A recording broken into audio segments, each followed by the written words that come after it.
দেখ আজকে 2022 সালের পেপারটা সলভ করো, ঠিক আছে? 2022, তো 2022-এর পেপারে যে অঙ্কগুলো এসেছিল না, মানে 2022-এ কিন্তু মানে রিডিউস সিলেবাস ছিল, বুঝতে পারলি তো? এই যে 2022-এর যে পেপারটা, ওখানে রিডিউস মানে 2022-এর করোনার পরবর্তী পরীক্ষা হয়েছিল, অনেক সিলেবাস কমিয়ে দিয়েছিল, মানে অনলাইন ক্লাস হয়েছিল 2022-এর আগে, এই জন্য পুরো কোর্স কমপ্লিট করাতে পারেনি বলে এখানে যে অঙ্কগুলো দেখবি, তুই স্টোল লেদারের অঙ্ক দেখতে পারবি না। তুই স্টোল লেদারের অঙ্ক দেখতে পারবি 2022-এর ব্যাপারে, স্টোল লেদারের অঙ্ক নেই, ঠিক আছে? ওভারের যে চ্যাপ্টারটা ছিল, যে থিওরি এসেছিল, ওভার থেকে থিওরি আসার কথা, ওভার চ্যাপ্টারটাও ইগনোর ছিল, মানে 2022 সালে কস্টের একটাই চ্যাপ্টার ছিল, সেটা লিভার, কোনো চ্যাপ্টার ছিল না। আর ট্যাক্সের দুটো চ্যাপ্টার ছিল, একটা ক্যাপিটাল গেন আর ইনকাম হাউস প্রপার্টি। তার মানে আদার্স সোর্সের অঙ্ক তুই দেখতে পারবি না, ঠিক আছে? 2022-এর ব্যাপারটা কিন্তু এরকম কিন্তু হবে না, ঠিক আছে? সেই বছর একটু সমস্যা ছিল বলে এরকম সিলেবাস রেখেছিল। অর্থাৎ রিডিউস সিলেবাসের পরীক্ষা হয়েছিল 2022, এরকম করা যাবে? সব কটা সাবজেক্টে রিডিউস সিলেবাসের পরীক্ষা হয়েছিল। তো এটা দেখে কখনো জাজ করবি না এই প্যাটার্নই পরীক্ষায় আসবে, ঠিক আছে? পার্ট এ বলছে, একের এতে কি বলে, একটা theory, write down any two difference between time keeping and time booking, time keeping এর সঙ্গে টাইম বুকিং এর দুটি পার্থক্য লেখো। পরে এসেছিল একটা অঙ্ক, এবার অঙ্কটা করি দেখ। স্ট্যান্ডার্ড টাইম আর টাইম অ্যালাউড বলেছে 10 ঘন্টা, টাইম টেকেন বলেছে 8 ঘন্টা, ঠিক আছে তো? আর আরেকটা কথা, মানে ধর 2022 সালের ব্যাপারটা কেমন দিয়েছিল বলতো, যারা পরীক্ষা দিল খুব লাকি ছিল, মানে 17, 18, 19 3 বছর যারা ভালো ভালো করে গেছে এমনি সব অঙ্ক পেয়েছে, সব অঙ্ক পেয়েছে। ওই বছর অ্যাকাউন্ট তো অনেকে 100 পেয়েছে, অ্যাকাউন্টটা করতে হতো কিন্তু 100 পেয়েছে। পেপার দেখলেই বুঝবি 22 পেপার কেমন দিয়েছে। তাহলে কি বললাম, টাইম অ্যালাউড দিয়ে 10 ঘন্টা, টাইম টেকেন দিয়েছে 8 ঘন্টা, ঠিক আছে? রেট পার আওয়ার বলে দিয়েছিল কত, 20 টাকা। বলে ক্যালকুলেট টোটাল আর্নিংস কত হবে আন্ডার ওয়ান প্ল্যান। তো একদম সোজা হোক, একের বিলে wages under one plan, formula কি হবে? Time wages plus bonus. Time wages বের করবো আমরা টিটি ইন্টু আর, বোনাস হবে TT by TA into TS into R.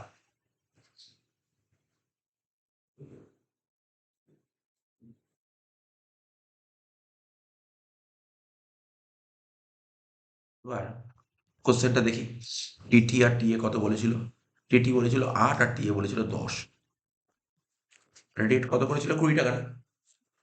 8 into 20, 8/10, তাহলে সেভ কত হলো 2, আর রেট কত করে, 20 টাকা করে। 10-কে 20 দিয়ে কাটলে কত হলো 2, 8 20 160, আর 2 16 16 32, অ্যান্সার কত হলো 192। শেষ। ছোট্ট অঙ্ক দিয়েছিল, একদম ছোট্ট অঙ্কে 4 নম্বর পেয়ে গেল।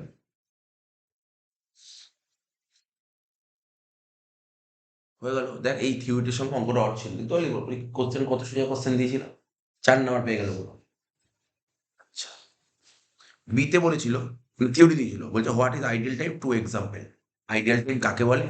না, আইডিয়াল টাইম দুটো উদাহরণ দাও। লিখবি দুটো উদাহরণ, একটা অ্যাবনর্মাল আইডিয়াল টাইম উদাহরণ দিবি, একটা নর্মাল আইডিয়াল টাইম উদাহরণ দিবি, হয়ে গেল। এই পেপারের কোশ্চেন গুলো অবশ্যই দেখতে পারিস, মানে এরকম প্যাটার্ন, মানে আমার কথা কি বললাম, স্টোল লেভেলের অঙ্ক, তাই না? কিন্তু এই প্যাটার্ন ফলো হবে না, বাট এই অঙ্কগুলো দেখে রাখতেই পারিস, দিতেই পারিস পরীক্ষায়, অঙ্কগুলো দেখতে পারিস, অঙ্ক গুলো দেখতে পারিস, ইম্পর্টেন্ট আছে, খারাপ নেই। 2 এর দাগের কোশ্চেন দেখ, 2 এর দাগেরটা কি দিয়েছে, আমরা কি দেখতাম, আমরা যে লেবার থেকে একটা পিস সেটের অঙ্ক দেখতাম না, পিস সেটের অঙ্ক দেখ, এখানে পিস, এটা কেমন পিস সেট দিয়েছে, একটু ডিফারেন্ট টাইপের ছিল পিস সেট, ভালো অঙ্ক ছিল, ভালো অঙ্ক ছিল, দেখ দেখে নে ভালো করে। বলছে from the following information calculate total monthly remuneration of A worker. Standard production বলেছে কত দেখ, পার মান্থ 600, স্ট্যান্ডার্ড প্রোডাকশন 600 বলে, একটু অন্য ধরনের অঙ্ক এটা, ঠিক আছে তো? রেট পার আওয়ার বলেছে কত, 10 টাকা করে। Normal production in an hour, মানে 1 ঘন্টায় কত ইউনিট প্রোডাকশন করিস, 5 ইউনিট। তাহলে তুই কি এখান থেকে পিস রেট বের কর, তোর পাশে লিখছি, তারপর আমি খাতায় দেখাচ্ছি। পিস রেট বের করার ফর্মুলা কি শিখেছি বল, rate per hour by unit per hour. Rate per hour কত ছিল বল, 10, ইউনিট পার আওয়ার কত, 5, তাহলে পিস রেট কত, 2 টাকা, হ্যাঁ কি না? বুঝতে পারি তো ব্যাপারটা? দেখ ওপরে বলছে নর্মাল আওয়ারলি রেট, মানে rate per hour, normal production in an hour, মানে 1 ঘন্টায় কত ইউনিট, 5 ইউনিট, তার মানে এটা হচ্ছে ইউনিট পার আওয়ার, করে 2 টাকা বেরিয়ে গেল। ওয়ার্কিংসে করবো, করে দেখাবো, অসুবিধা নেই। ডিএ বলেছে 100 টাকা পার মান্থ, এইচ এর বলেছে 300 টাকা পার মান্থ। বলছে additional bonus,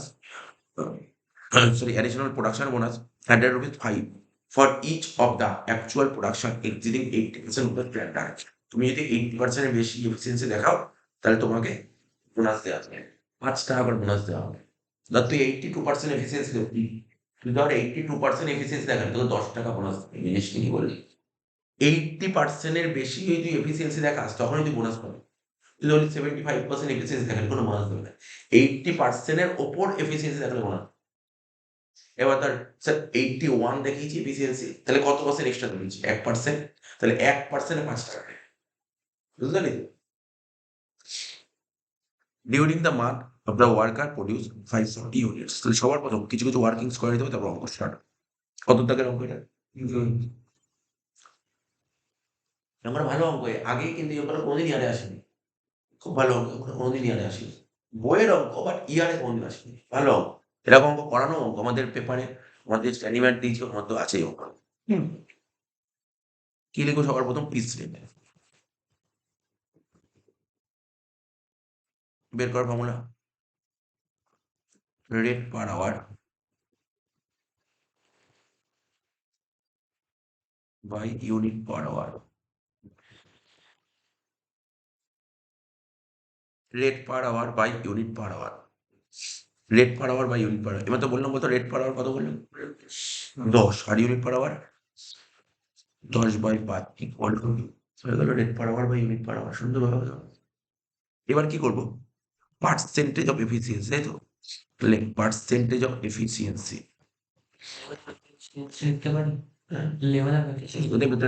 percent of efficiency, efficiency এবং এটাই বের করতে বলছি, আমার লেবার এফিসিয়েন্সি লেখার দরকার। পার্সেন্ট অফ এফিসিয়েন্সি আমি কি বলেছিলাম বারবার শিখি, দুদিক থেকে করা যায়, প্রোডাকশনের দিক থেকে আর টাইমের দিক থেকে। বল এই অঙ্কটা কোন দিক থেকে করবো, প্রোডাকশন আর টাইম? প্রোডাকশন। টাইম তো হবেই, টাইম কেন হবে? প্রোডাকশনের দিক থেকে বের করার নিয়ম কি? Actual production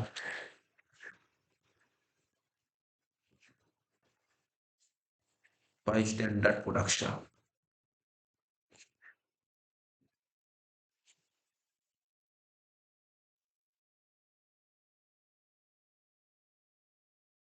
actual production by standard production into 100। তাহলে অ্যাকচুয়াল প্রোডাকশন কত বলেছে বল? হ্যাঁ 540, আর স্ট্যান্ডার্ড প্রোডাকশন 600। 90% হচ্ছে না? 90%, ঠিক আছে? তাহলে কত পার্সেন্ট এফিসিয়েন্সি থেকে এক্সট্রা, মানে বোনাস কত পার্সেন্ট হবে? এখানে ক্যালকুলেট করেছি, বোনাস কত দেবে তোকে? 50 টাকা বোনাস দেবে, বুঝতে পারলি? তোকে যে বোনাস 50 টাকা দেবে, এটা বুঝতে পারলি তো? বোনাস দেবে কত? 10 ইন্টু 5, 50 টাকা। বুঝিস নি এটা বোনাস 50 টাকা দেবে, যেটা বারবার তোকে বোঝাচ্ছে। বোনাস কত দেবে? 50 টাকা দেবে, বুঝিস তো?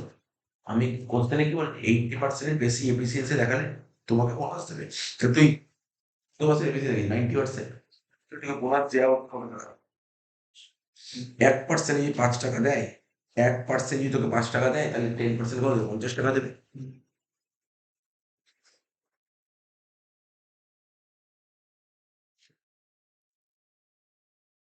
এখানে দেখিয়ে দিতে পারিস, ওরা দেখে দিই। 90 মাইনাস 80 বলতে বলেছে, বুঝতে পারলি? আর তো কিছু নেই, অঙ্ক হয়ে গেলে এবার জাস্ট তুই দাগ কাট, একটা রুপিসের গল্প না করে শুরু।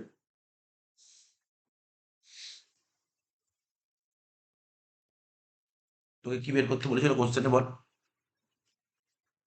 তোকে বের করতে টোটাল মান্থলি বলেছে, উপরে ক্যালকুলেশন অফ,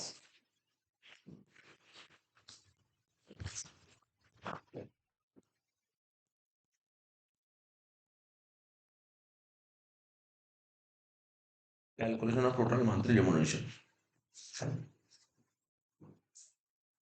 কি লিখবো সবার প্রথম? কোশ্চেন পড়ে একটা করে।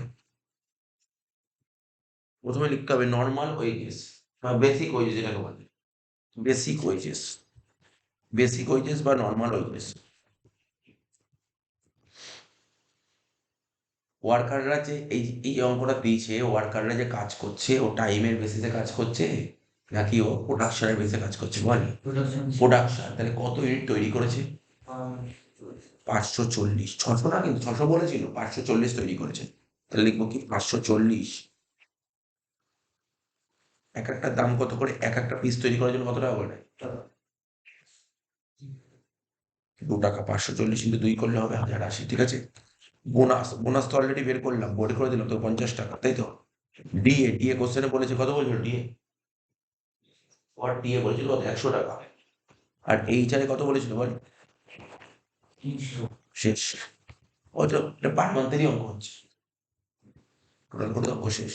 তাহলে 400 তো 400 আর 1000 1400, 1530 টাকা শেষ অঙ্ক।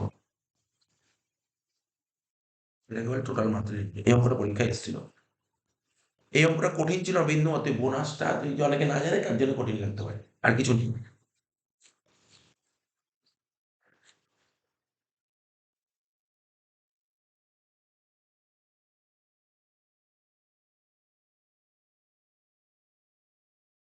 দুইয়ের দাগের অঙ্কটা হয়ে গেল, ঠিক আছে তো, বোঝা গেল তো। এবার দেখ অরে কি দিয়েছিল, থিওরি দিয়েছিল। বলছে পরে দিয়েছিল right down advantage and three, মানে three advantage and three disadvantage of time rate system, ঠিক আছে। বলছে আচ্ছা আজকে হয়ে গেলে আমি দেখি কাল পরশুর মধ্যে আমি দিয়ে দেবো, কর্পটা টিকিট তৈরি করে দিতে হবে, এই চাপটা আমি দিয়ে দেবো, একটু বেশি সুবিধা হোক, ঠিক আছে। একটু ওইভাবে ভাববি, দেখ ওরকম কিন্তু মানে কেন বলছি বলতো, আমি তো থিওরি দেবো, ধর সাপোজ তুই লেবারের অঙ্ক করতে পারবি, তাই তো। অঙ্কের সঙ্গে থিওরি অর্থ থাকে, সেই থিওরি গুলো তো দেবো, বুঝিস নি কি বললাম। আমি টোটাল থিওরি দেবো, যত থিওরি পরীক্ষার কোশ্চেন পেপারে থাকবে। আমার কথা বুঝতে পারছিস, যেমন ধর হাউস ওয়ার্ডে অঙ্কের সঙ্গে থিওরি অর আসবে, বুঝতে পারলি। তারপর তোর যেইগুলো বললাম, টোল লেভেল অঙ্কের সঙ্গে থিওরি অর আসবে, ঠিক আছে। তো সেই থিওরি গুলো তো আমি দেবো। এবার আমি তো লিখে দেবো চ্যাপ্টার স্টোল রিজার্ভ থেকে এই থিওরি আমি লিখে দেবো, কোন কোন থিওরি তোকে পড়তেই হবে, কোন কোন চ্যাপ্টার থিওরি, বুঝতে পারলি তো কি বললো। এবার তুই ডিসিশন নিবি তুই কোনগুলো পড়বি, এবার তুই বলতে স্যার বেশি থিওরি, এটা তোর উপর ডিপেন্ড করবে, কি বললাম বুঝতে পারলি তো, এটা মাথায় রাখবি। থিওরি দেখ অনেকে কি করে, অনেকে তার অঙ্ক যারা করে তার থিওরি কম করে, যে অঙ্ক পারবে কনফিডেন্স, আর যারা বলে না আমি অঙ্ক আমি পারবো না, তাহলে সে সব থিওরি পড়ে চলে যাবে। এইগুলো আমি সেই অনুযায়ী থিওরি তৈরি করবো। 3 দাগের অঙ্ক, এটা হেলথের ওয়ানের অঙ্ক দিয়েছে, বলছে following information are relating to the worker A and B. দেখ কোশ্চেনে বলেছি টাইম টেকেন বলে দিয়েছি, সোজা অঙ্ক কি দেবে বলতো, একদম সোজা অঙ্ক দিয়েছে। এ আর বি টাইম টেকেন দিয়েছে, টাইম অ্যালাউড দিয়েছে, রেট পার আওয়ার বলে দিয়েছে। বলছে তুমি হেলসের রোয়ানের অঙ্কটা করে দাও, নর্মাল ওয়েজেস করো আর ইফেক্টিভ রেট পার আওয়ার করো, একদম সোজা অঙ্ক, কিন্তু বলার কিছু নেই বল।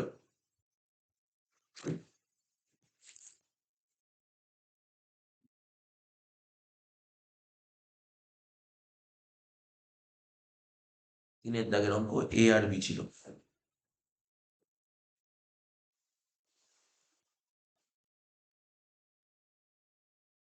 আমি লিখবো টাইম অ্যালাউড, ব্র্যাকেটে লিখবো আওয়ার। টাইম অ্যালাউড কত কত বলেছি একটু বল দেখি, 60 আর 50, না না, নবমের সারা 90 আর 60 মাইনাস করবো টাইম টেকেন, এটা তো 60 আর 50, বাদ দে কত হলো 30 আর 10,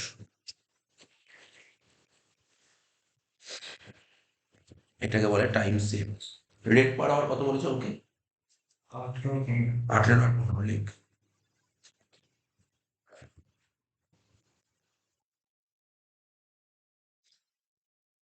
তারপর কি বলেছিল, ও হেলসের অন, তুই একই অঙ্ক, মানে তুই কেউ হেলসের অন দিতে হবে, কেউ হেলসের অন দিতে হবে। লিখ wages of a under Halsey plan.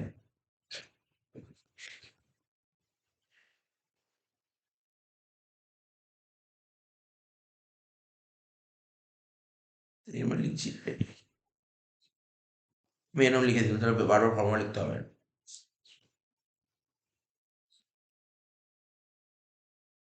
লিখলাম wages under Halsey plan, formula লিখবে এবার। আমি একটু টাইমটা বাঁচানোর চেষ্টা করি, এটা লিখে টাইমটা বেঁচে নিই, কেমন টাইম বাঁচলো দেখলে বলতে পারবি। ফর্মুলা দুবার লিখবো না, time wages plus bonus, formula কি হেলসেতে 80 into R plus 50/100 into TS into R. এবার লিখবো এ, এবার লিখবো বি, বুঝতে পারলি একবারে হয়ে গেল দুটো, এ আর এর টিটি কত ছিল বল, এর ছিল 60, আর রেট ছিল 18 টাকা করে, প্লাস 50/100 মানে 1/2 টাইমস 18 ইন্টু, সরি টাইমস তো 30 ছিল, টাইমস 30 ইন্টু 18 অ্যান্সার করে দেবো। আর বিট টাইম টেকেন কত ছিল? 50,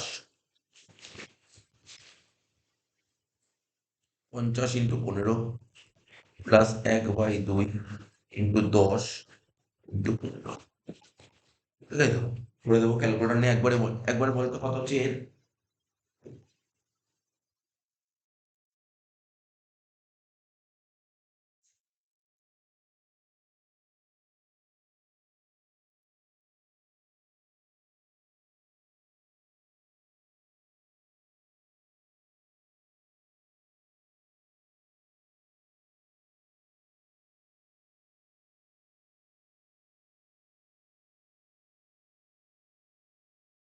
এর হচ্ছে 1350, বিট কত বেরোচ্ছে?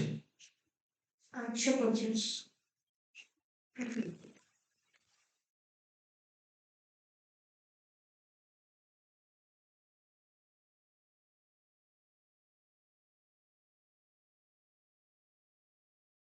825, বিট বেরোলো 825, ঠিক আছে। এখানেই করে দিই এফেক্টিভ রেট।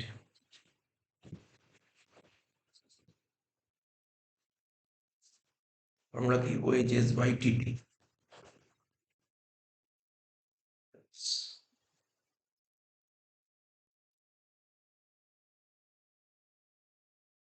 এর ওয়েজেস ছিল 1350/60,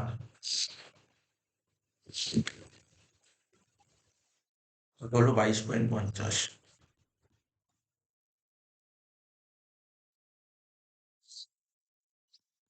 আর বির কত হবে? 825/60,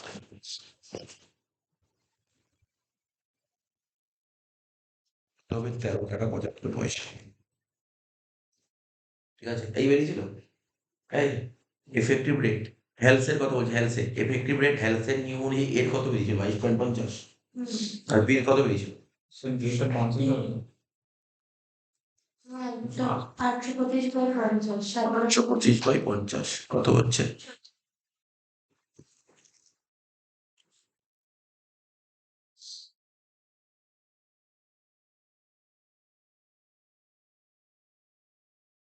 এবার লিখবো wages under Rowan plan.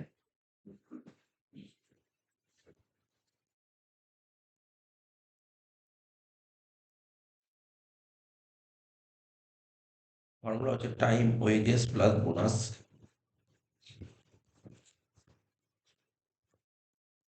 TT into R plus TT TA into TS into R. প্রথমে এর করব, এর টিটি কত ছিল দেখি? 60 ইন্টু 18, ঠিক আছে। টিটি ছিল 60, রেট ছিল 18, টিটি হচ্ছে 60 আর টিএ কত? 90 ইন্টু টিএস 30 আর আর হচ্ছে 18।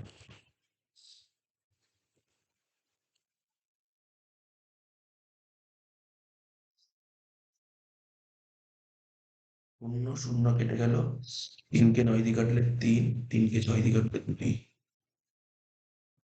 18 দুগুণে 36, 1080 যোগ 36 কত হয়েছিল? 1116। দেখতো রোহানের নিয়মে কত পেয়েছিল অ্যান্সার? 24।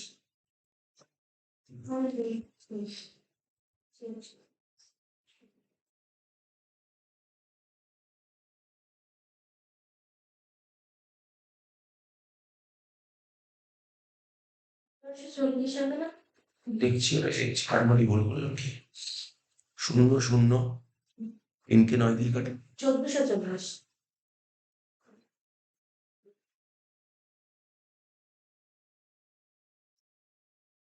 এনে দেখছি কাটাকাটিটা করলাম, এই যে এই শূন্য আর এই শূন্য কেটে দিলাম,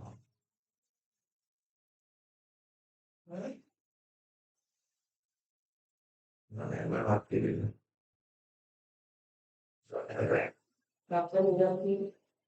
শূন্য শূন্য কাটলাম, আর 3কে 9 দিয়ে কাটলে, এই 3কে 9 দিয়ে কাটলে রইল 3, ঠিক আছে। আর 3কে 6 দিয়ে কাটলে 2, আচ্ছা 2 আর শূন্য মানে হচ্ছে কত হচ্ছে 20 × 18 360, তাহলে 1080 যোগ 360 কত হচ্ছে 1440, 1440 হচ্ছে বি। বিটিটি কত ছিল, বিটিটি বলতো 50, আর রেট 15 টাকা করে, প্লাস 50 বাই ডিএ কত ছিল 60, ইন্টু টিএস হচ্ছে 10, আর রেট 15 টাকা করে। এই শূন্য কেটে যাচ্ছে, রইল 6, ঠিক আছে? তাহলে কত হচ্ছে দেখ, 50 × 15/6, 50 × 15/6, 125 প্লাস 850, 175, 875 হয়ে গেল। এবার এফেক্টিভ রেট করবো,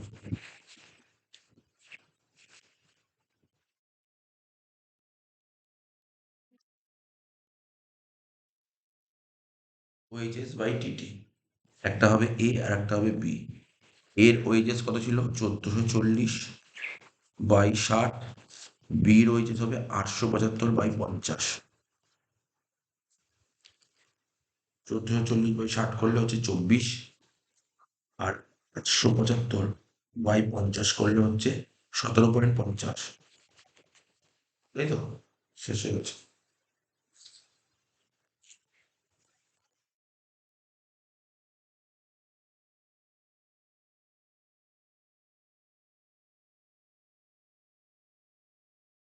একটু ব্রেকটা কর।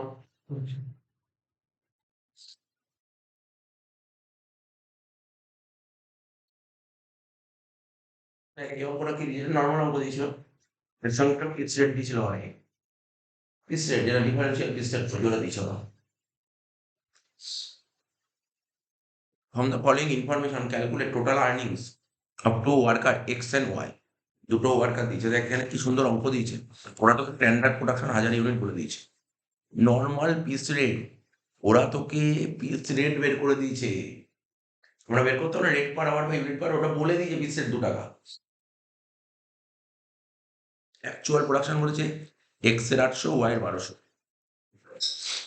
এখানে কোশ্চেনে কি বলেছিল, তুমি যদি 100% এফিসিয়েন্সি দেখালো তোমার নর্মাল রেট দেবে, আর 100% এফিসিয়েন্সি দেখালে 100% এফিসিয়েন্সি দেখালে তোমাকে 120% নর্মাল পিস রেট।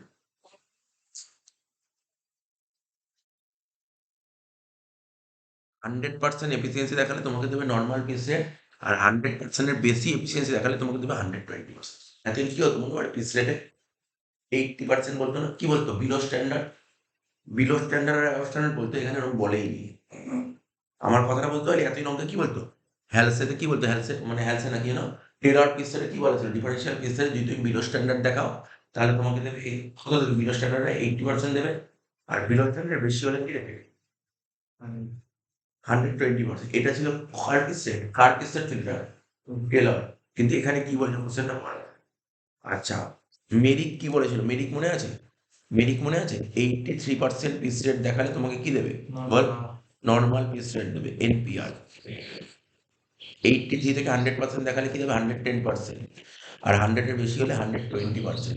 এখানে কোনো কিছু এভাবে মিল নেই, মানে বলতে গেলে কোনো কিছু সেভাবে মিল নেই, বাট মিল নেই তো, তো যেমন দিয়েছে তুই সেটা অনুযায়ী করবি। আমার কথাটা বুঝতে পারলি?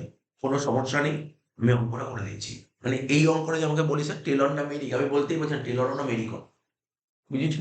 টেলর কি বলেছে বিলো আর অ্যাবাভ, টেলর তো এরকম কোনো বলেনি 100% এফিসিয়েন্সি দেখালে।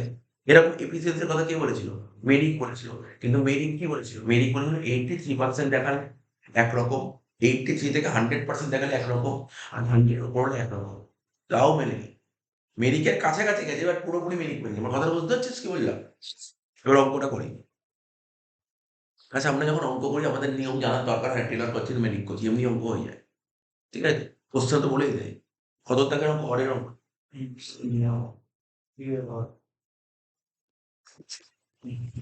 দেখ কোনো সমস্যা নেই, আমি বলে দিচ্ছি, ধরে ধরে বলছি। কি লিখবি, লেটস ওয়েজেস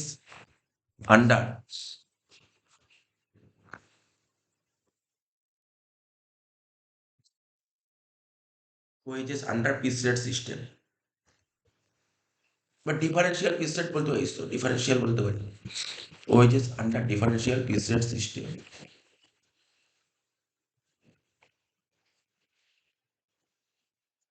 কি কি নাম ছিল? আচ্ছা, ফর্মুলা লিখবো আমি। Actual output into piece rate, তাই তো? এই তো formula, actual output into piece rate. ওয়ার্কারদের নাম কি কি ছিল রে? এক্স আর ওয়াই। এক্স আর ওয়াই। এক্স এর আউটপুট কত ছিল বল? লাস্ট লাইনে বলেছিল নাকি? 800 এক্স এর ছিল 800 আর ওয়াই এর ছিল 1200। পিস রেট প্রথমেই 2 টাকা করে বলে দিয়েছিল, মনে আছে তো? হ্যাঁ। এবার নিচে একটা ছোট্ট একটা ওয়ার্কিংস করবি, আর এক লাইনে অঙ্ক শেষ।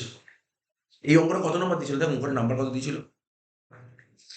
এই অঙ্কটা 8 নাম্বার দিয়েছিল, দেখ দেখ। 3 লাইন অঙ্ক শেষ, এটা 3 লাইন অঙ্ক, 8 নাম্বার। আগের অঙ্ক ছিল, অঙ্ক ছোট। আগের অঙ্কটা সোজা ছিল, এই অঙ্কটা সোজা তো অবশ্যই, কিন্তু ছোট অঙ্ক, আর ছোট অঙ্ক। তোকে একটা ওয়ার্কিংস করতে হবে কি, পার্সেন্টেজ অফ এফিসিয়েন্সি। ফর্মুলা কি? Actual output by standard output into 100।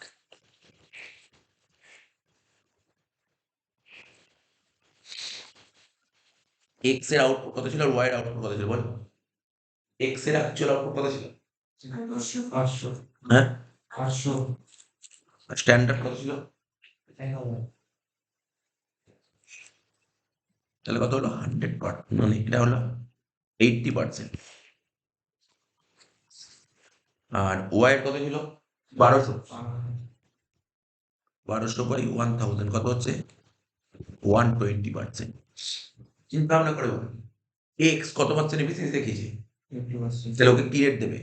No. NPR দেবে, নর্মাল রেট দেবে, এটা বুঝতে পারলি তো? এখানে কোনো ভাবনা চিন্তা করতে হবে না তোকে। ওরা কোশ্চেন কি বলেছে? বলেছে কোনো ওয়ার্কার যদি 100% এফিসিয়েন্সি দেখায়, তাকে আমি নর্মাল দেবো, ব্যাস। 80% 100-এর মধ্যেই। আর কোনো ওয়ার্কার যদি 100-এর বেশি এফিসিয়েন্সি দেখায়, তাহলে কত পার্সেন্ট দেবে? 120%. 120%। তাহলে এই 100-এর বেশি, তাই এখানে 120%। বুঝতে পারলি তো কি বললাম? নর্মাল অঙ্ক। তাহলে এখানে তো তুই হবে, এখানে তো চিন্তা নেই, এখানে তুই হবে নর্মাল রেট। আর এখানে 120%, ব্যাস অঙ্ক শেষ। 800 ইন্টু 2 1600।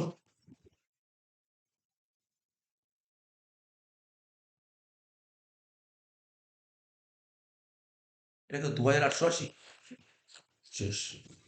বুঝিস অঙ্কটা? না বলতে পারলে বল। অঙ্কটা না বোঝার কিচ্ছু নেই কিন্তু, অঙ্কে না বোঝার কিচ্ছু নেই, কিন্তু সিম্পল অঙ্ক ছিল।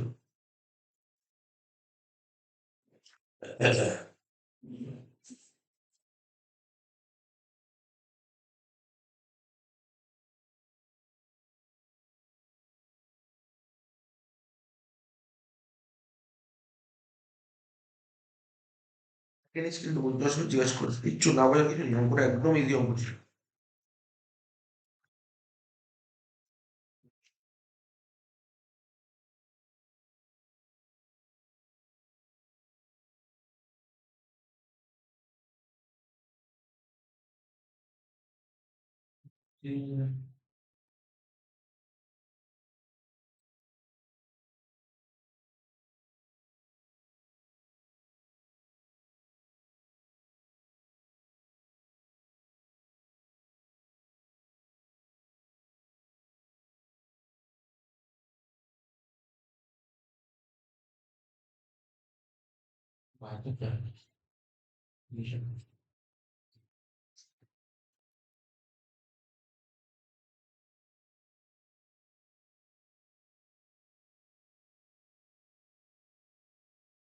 লিখে দিতে পারিস, অঙ্কটা তো হলো, তাই না? এই যে 2 টাকাটা যে নিলাম না, এই যে ওয়ার্কার এক্স, এই এখানে লিখলাম এনপিআর, জায়গা থাকলে এই লাইনটা লিখে রাখ। হলো এনপিআর লিখেছি, হয়ে গেছে, কিন্তু ওটা লিখলে আর বেটার হয়।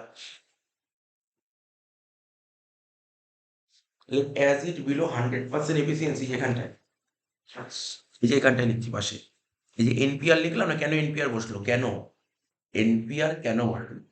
বলবি যে 100%-এর কম, তাই এনপিআর বসলো। এটা নিজের ভাষায় লিখবি, বুঝতে পারিস? 100%-এর কম বলে কারণটা তোকে লিখতে হবে, কেন কেন এনপিআর বসলো, লিখবি অ্যাজ ইট বিলো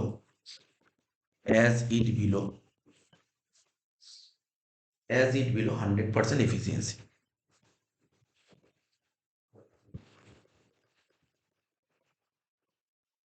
বুঝতে পারলি? As it below 100% efficiency. যেহেতু 100% এর কম, এফিসিয়েন্সি 100% কম। আর ওখানটা কি লিখবো? লিখবি অ্যাজ ইট অ্যাবাভ 100% এফিসিয়েন্সি। বুঝতে পারলি? শুধু এইটুকুই লিখবি। As it above 100% efficiency.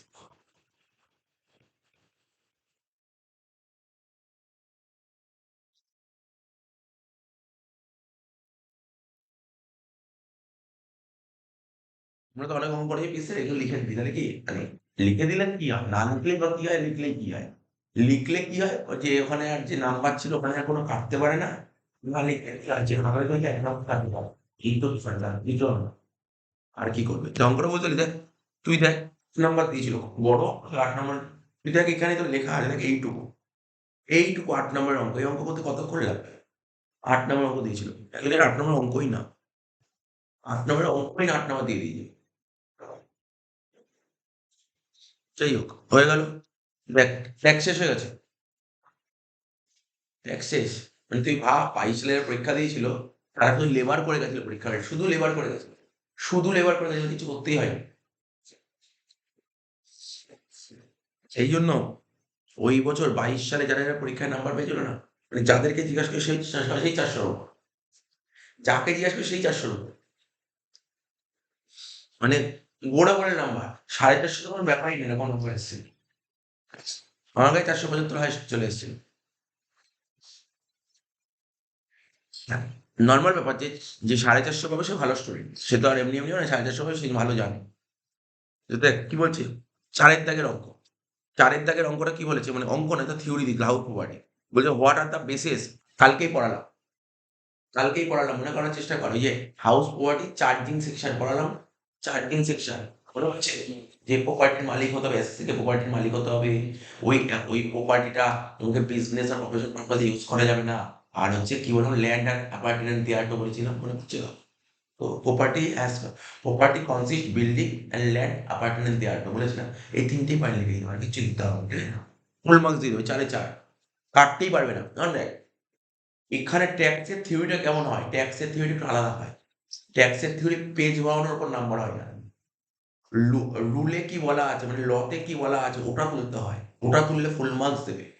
কি বললাম বলতে পারলি? ফুল মার্কস দেবে দেখে। এখানে তুই দেখাতে পারবি না, না এখানে। অনেক কি থিওরি দিয়েছিল দেখ। বলছে give 4 example of income from house property which are exempted under income tax act 1960 বলেছিলাম তো? বল দেখি একটা পয়েন্ট। কালকেও তো বললি এটা, কালকেও তো যেই কোশ্চেনটা ছিল। Income of farm house, property income of farm house, property income of local authority, ঠিক আছে বলেছিলাম তো? Property income of political party, ঠিক আছে? Registered registered registered trade union থেকে যদি কোনো ইনকাম হয়, 4টে পয়েন্ট হলো।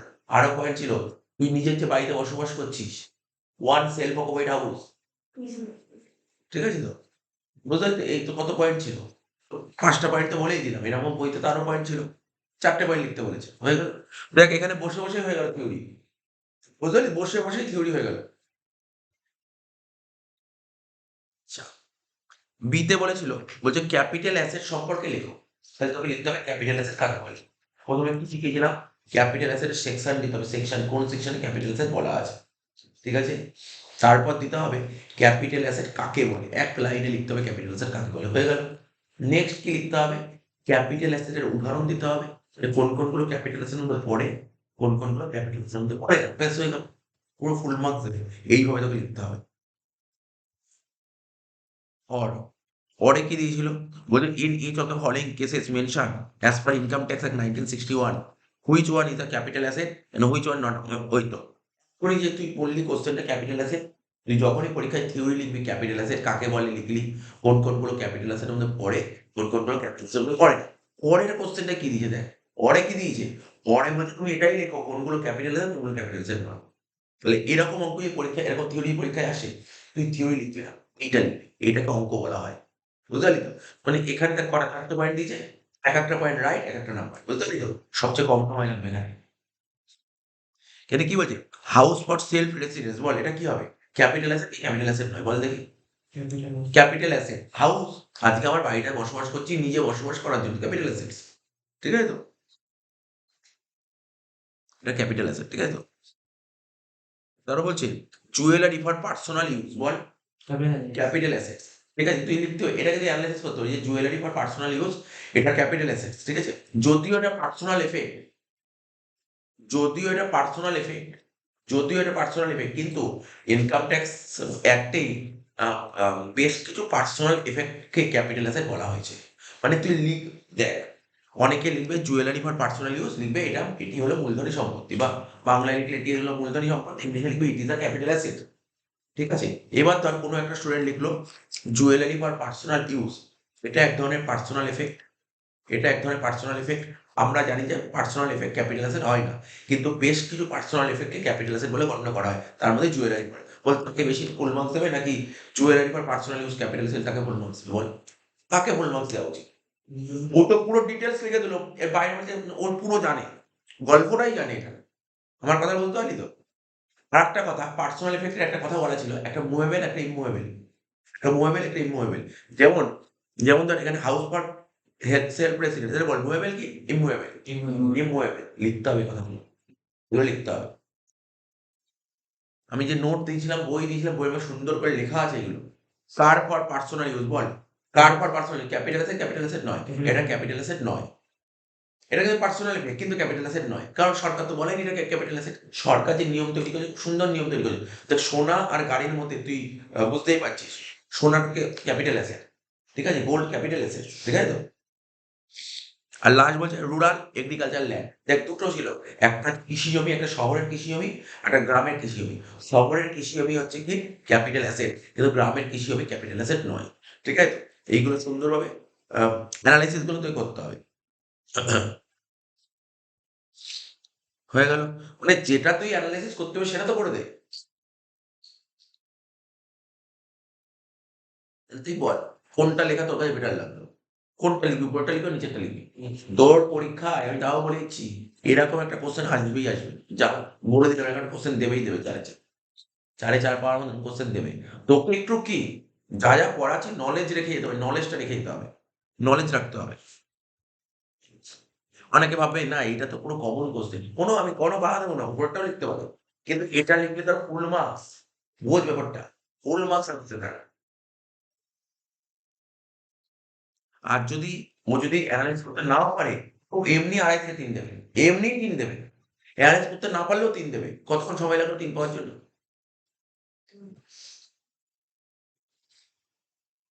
এবার দেখ সি এর দেখ একটা দিয়েছে, হাউস প্রপার্টির অঙ্ক দিয়েছে, দেখ কি দিয়েছে, কি বের করতে বলেছে তোকে? তোকে গ্যাপ বের করতে বলছে, ব্যাস। দেখতে শুনে অঙ্ক করতে পারে না, গ্যাপ করে ফেল, কালকে করালাম গ্যাপ। সি, দুটো বাড়ি লিখবি, হাউস 1, একটা লিখবি কি হাউস 2। বাড়ি বলেছে কলকাতা শহর, হ্যাঁ, হাউস 1 কলকাতায় আর হাউস 2 দুর্গাপুরে। তাহলে কি লিখবো? এই অঙ্কটা না, এই অঙ্কটা একটু শুনবি, এই অঙ্কটা না আমি আলাদা করে করি, হাউস মানে জেনারেলি এইভাবেই করা যায়, জেনারেলি এইভাবেই করা হতো। কেন আমি করতে পারছি না, আমি আটকে যাচ্ছি করতে গিয়ে, কারণ হাউস 1টা কলকাতায়, তাই তো? তার মানে কলকাতায় বাড়ি হলে কি হয়, গ্রস মিউনিসিপাল ভ্যালু। আর হাউস 2 মানে দুর্গাপুর, দুর্গাপুরে কি হয়, শুধু মিউনিসিপাল ভ্যালু, গ্রস মিউনিসিপাল তো হয় না, তাই না? আমি এখানটায় না অঙ্কটা কিভাবে করছি একটু কাটছি, মানে দাগ কেটে হাউস 1 করে হাউস 2 করবো, বুঝতে পারলি না কেমন, কেন করলাম এখানটায়? যে দুটো বাড়ি যদি বলে দিত কলকাতা, বা দুটো দুটো বাড়ি যদি মেট্রো সিটি বলতে কোনো সমস্যা ছিল না, কথাটা বলতে আমি, তাই আমি একটু আলাদা করে করছি। হাউস 1 ব্র্যাকেটে কলকাতার উপরে দুটো ঘর করে দে। কি লিখবি? Gross municipal value. আমার কারণটা বুঝতে পারলি তো? তোরা কোশ্চেন করতে পারি স্যার আপনি যতগুলো অঙ্ক গ্যাপ বের করতে বলতো আপনি দুটো দুটো হাউস পাশাপাশি করে দিলে, এখানে করতে কিছু করার নেই, এ করতে পারলাম না। তাহলে তুই কি লিখতি? তুই প্রথমে লিখতি গ্রস মিউনিসিপাল ভ্যালু, তাহলে এই ঘরে টাকাটা লিখতি, এই ঘরে কোন টাকা লিখতি, তাহলে তোকে আবার নিচে আলাদা করে লিখতে হবে।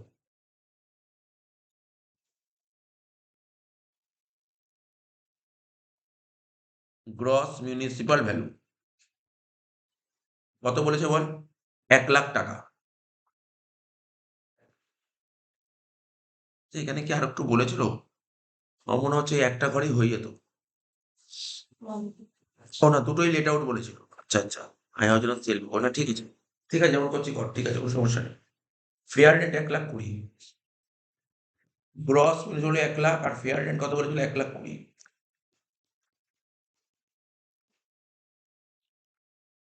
দুটোর মধ্যে বড় কোনটা? 1,20,000। এবার নিচে লিখবো কি স্ট্যান্ডার্ড ট্রেন কত বলেছিল?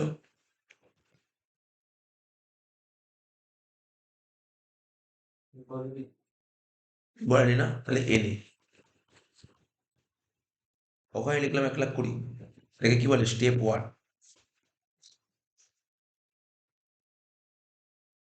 রিজনেবল এক্সপেক্টেড রেট, কি লিখলাম? Reasonable expected rate.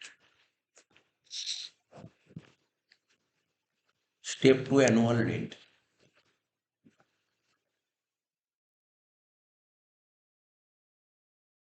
কত বলেছে? 1,32,000 লিখলাম।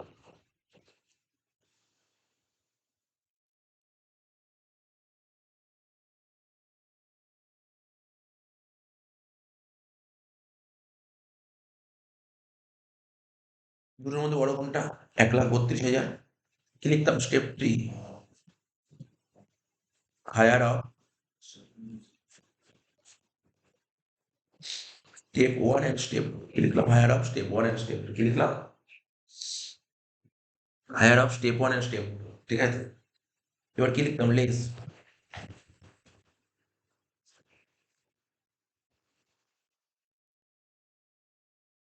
কি লিখলাম? Loss due to vacancy.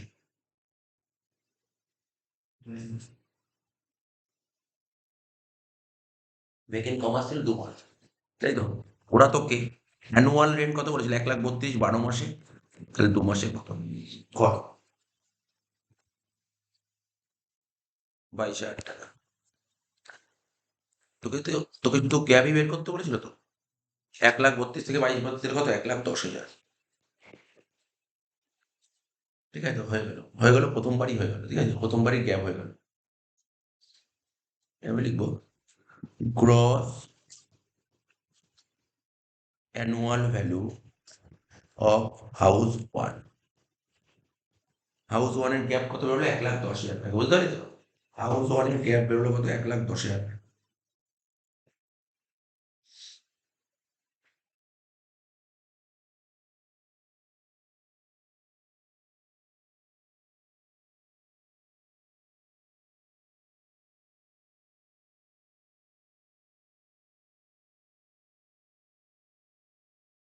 এই হাউস ওয়ানের গ্যাপ কত হলো? 1,10,000। ঠিক আছে, এইভাবেই করবি কিন্তু, হ্যাঁ। মানে আমি আমার কথাটা একটু মন দিয়ে শুনলি? এখানে কেন আমি আলাদা করলাম? কলকাতার দুর্গাপুর। একটা কলকাতা বলছে, একটা দুর্গাপুর বলেছে। ধর একটা কলকাতা বলতে একটা দিল্লি বলতো, তুই একবারে দুটো হয়ে যাবে। বুঝিস না কি বললাম? মানে তুই ভাব না, একটু ভাব, চিন্তা ভাবনাও কর।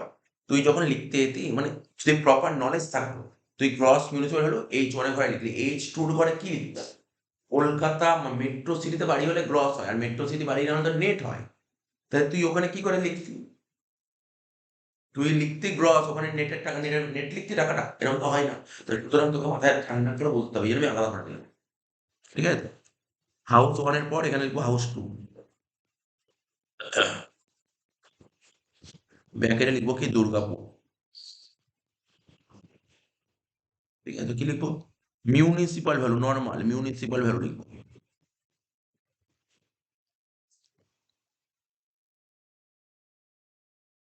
কত টাকা বলছি? মিউনিসিপাল ভ্যালু 7,000 টাকা। ফেয়ার রেট,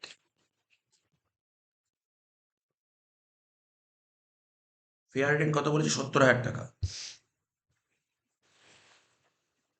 দুটোর মধ্যে বড় 70,000 টাকা। এর নিচে লিখতাম কি? Standard rate. কিছু বলেনি, মানে এনে। ঠিক আছে, তো কত? 70,000 টাকায় হবে। এটাকে কি বলা হয়? Step 1, reasonable expected rate.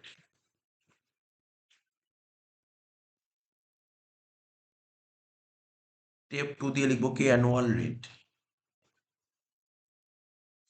Step 2 দিয়ে লিখবো কি? Annual rate. ঠিক আছে, অ্যানুয়াল রেট কত টাকা ছিল? অ্যানুয়াল রেট 90,000 টাকা, তাই তো? দুটোর মধ্যে বড় কোনটা?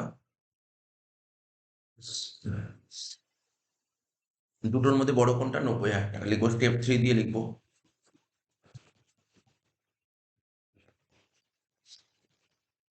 Higher of step 1, higher of step 1 and step 2, ঠিক আছে? Higher of step 1 and step 2 লিখে দিলাম। এর থেকে আচ্ছা ভ্যাকেন্ট ছিল ওকে, হ্যাঁ 4 মাস। লস ডিউ টু ভ্যাকেন্সি,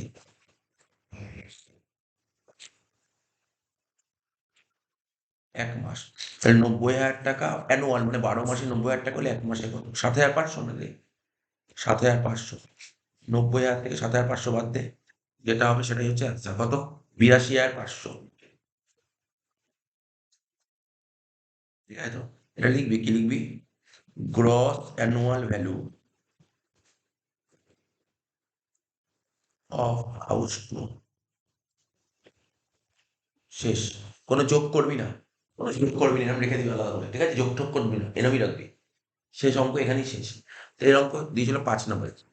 আমি তো তোকে বলে দিচ্ছি এবছর পরীক্ষায় 5 নম্বরে গ্যাপ দেবেই, এবছর দেবেই দেবে গ্যাপ বের কর। এই যে তুই যে এই অঙ্কটা গ্যাপ করলি, বাইরে কোনো অঙ্ক থাকবে না গ্যাপে, গ্যাপের কোনো কঠিন থাকে না, গ্যাপ করলেন কি করে থাকবে? গ্যাপের কঠিন হচ্ছে ওই রেন্ট ভ্যাকেন্ট, ওটাই কঠিন, ওটাই কঠিন, আর কোনো কঠিনের জায়গা নেই। না এখানে তোকে বলছে calculate gap of to house, দুটো হাউসের গ্যাপ বের করতে বলেছে। যদি তোকে কখনো বলি ইনকাম হাউস করবে তো তখনই যোগ করো, ঠিক আছে? আলাদা করে যোগ করতে নেই। 5 দাগের অঙ্ক দেখ, লাস্ট আর কি, এটাই হলে শেষ হয়ে যাবে। বলছে Rajib Shah is the owner of two houses Durgapur. Rajib Shah দুর্গাপুরের দুটো বাড়ির মালিক, ঠিক আছে?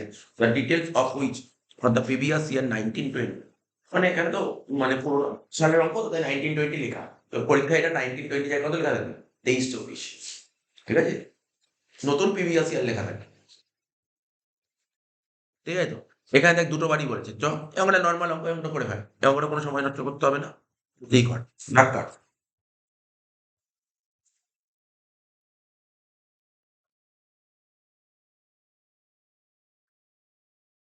রবিতে 3টে দাগ হবে।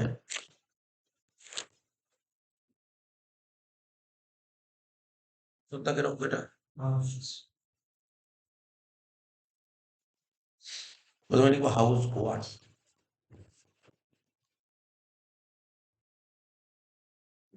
টেনেন্ট বিজনেস,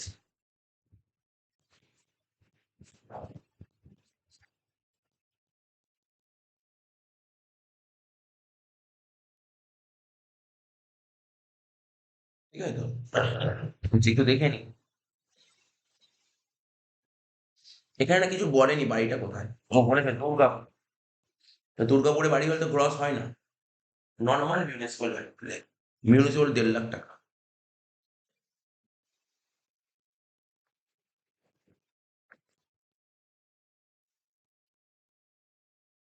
তাহলে যদি ফেয়ার রেট,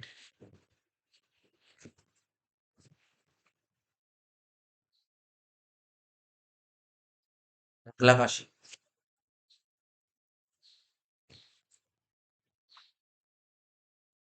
দুটোর মধ্যে বড় কোনটা? 1,80,000। মানে নিচে লিখবো স্ট্যান্ডার্ড রেট।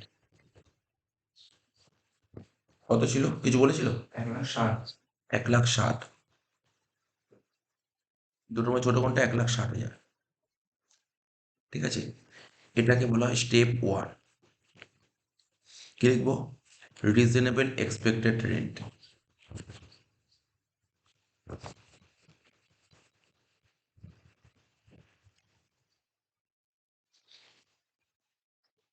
স্টেপ 2 লিখবো অ্যানুয়াল রেন্ট। বুঝ, অ্যানুয়াল রেন্ট কত? 2,40,000। দুটোর মধ্যে বড় কোনটা? 2,40,000। স্টেপ 3 দিয়ে লিখবো কি? Higher of step 1 and step 2, higher of step 1 and step 2, ঠিক আছে তো? এবার লিখবো less loss due to vacancy, vacant কমাস ছিল 2 মাস, তার মানে অ্যানুয়াল রেন্ট ছিল 2,40,000, এটা 12 মাসে, 12 মাসে 2,40,000 হলে 2 মাসে কত? 40,000, তাই তো? 2,40,000 থেকে 40 বাদ দিলে কত হচ্ছে? 2,00,000 টাকা। এটাকে বলা হয় কি? যেটা বলা হয় তাকে কি বলে গ্রস অ্যানুয়াল ভ্যালু।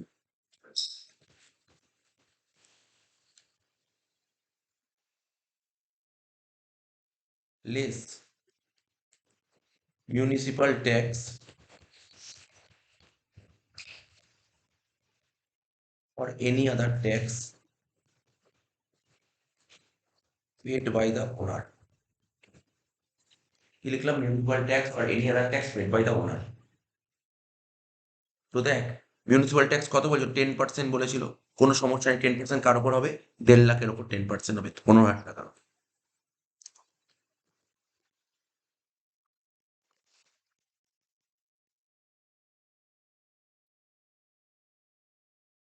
2 লাখ থেকে 15 বাদ দিলে কত হবে? 1,85,000। এটাকে বলা হয় নেট অ্যানুয়াল ভ্যালু।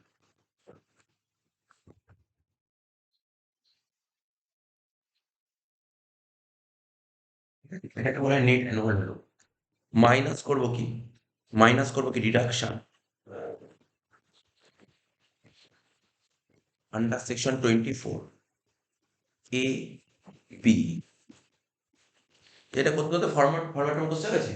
ফরম্যাট মুখস্থ হয়ে গেছে। এত অঙ্ক যত করবি, যত অঙ্ক ফরম্যাট এমনি মাথা গেঁথে যাবে। ঠিক আছে তো? স্ট্যান্ডার্ড। আর আমি মেন ক্লাসে কত অঙ্ক করেছিলাম? মেন ক্লাসে তো আমি তোর রিভিশন করাচ্ছি। মেন ক্লাসে 70টার উপর অঙ্ক করেছিলাম। 70টা অঙ্ক হয়েছে মেন ক্লাসে। স্ট্যান্ডার্ড ডিডাকশন কত হবে? 1,85,000-এর উপর 30%।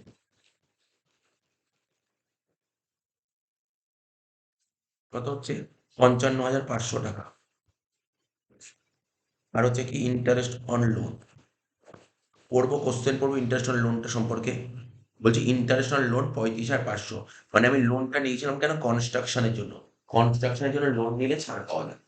তাহলে কত টাকা লিখবো? পুরো 35,500 লিখতে হবে, লেট আউট বলেছে। ঠিক আছে? আর কনস্ট্রাকশন পারপাসে লোন নিলে ম্যাক্সিমাম কত টাকা ছাড় পাওয়া যায়? সেলফ অকুপাইডে 2 লাখ টাকা। এখানে 35 বলেছি, এমনি লিখতে পারতাম। এটা সেলফ হলেও লিখতে পারতাম, বুঝতে পারলি তো? এটা কি লিখবো? 35,500 যোগ কর। 55,500 আর 500 56,000, 56 আর 30 কত হয়? 86, 86 আর 5 91,000। তাহলে 1,85,000 থেকে 51,000 টাকা বাদ দিলে 1,85,000 থেকে 91,000 টাকা বাদ দিলে হচ্ছে 94,000। এটাই হলো প্রথম বাড়ি থেকে ইনকাম 94,000। এবার লিখবো কি? কি বাড়ি ছিল? Second house. House two own residence লেখ। হাউস টু ব্র্যাকেটে লেখ ওন রেসিডেন্স। কি লিখবো এখানে? প্রথমে লিখতে হয় কি জানি? ওন রেসিডেন্স বা সেলফ অকুপেড শুরু হয় কোথা থেকে? নেট অ্যানুয়াল ভ্যালু থেকে লিখ। Net annual value. সেকেন্ড ঘরে লিখবো নীল। এর থেকে মাইনাস করবো ডিডাকশন আন্ডার সেকশন 24। একটাই হবে ইন্টারেস্ট অন লোন। কত ছিল দেখ?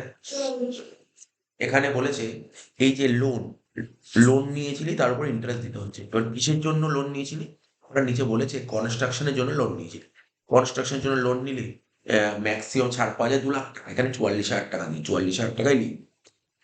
অবশ্যই তোরা পরীক্ষার হলে এই কাজটা করার চেষ্টা করবি, যে খাতা দেখবে সেও খুশি হবে। ব্র্যাকেটে লিখে দিবি ম্যাক্সিমাম লিমিট কত টাকা? 2 লাখ টাকা। অবশ্যই লিখিস কিন্তু ম্যাক্সিমাম লিমিট 2 লাখ টাকা। অনেকে কি লিখে জানিস? ইন্টারেস্ট অন লোনে কি আমি বলছি বইতেও দেখবি এটা লেখা আছে। ও লিখেছে ইন্টারেস্ট অন লোন, লিখে আন্ডারলাইন করেছে। কি লিখে জানিস তো? অ্যাকচুয়াল অ্যামাউন্ট আর maximum limit 2 lakh. Whichever is lower. আমরা যদি ব্র্যাকেটে ম্যাক্সিমাম লিমিট 2 লাখ টাকা লিখে দেওয়ার কোনো সমস্যাই নেই। কি বলে বলতে পারি? একবারে কাজ মিটে গেল, সময় লিখতে হবে। তার মানে কি এটা লেখা মানে কি? যে না, স্টুডেন্টরা জানে, নলেজ আছে যে সেলফ অকুপেড বাড়িটাতে ম্যাক্সিমাম 2 লাখ টাকা ছাড় পাওয়া যায়। ঠিক আছে তো? এটা লিখতে হবে। তাহলে কি নাম্বার ফুল মার্কসের জন্য, এগুলো ফুল মার্কসের জন্য বলছি। আচ্ছা, 94 থেকে 44 বাদ দিলে কত হবে বল? 50,000 টাকা। এটাকে বলা হয় ইনকাম ফ্রম হাউস।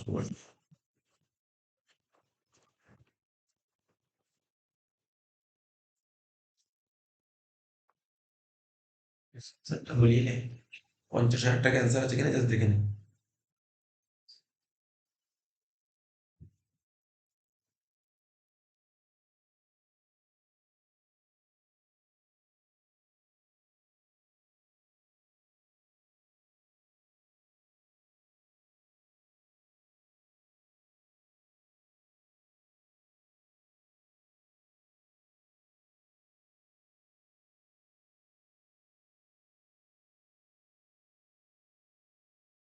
এটাই অ্যান্সার আছে, বুঝিস তো?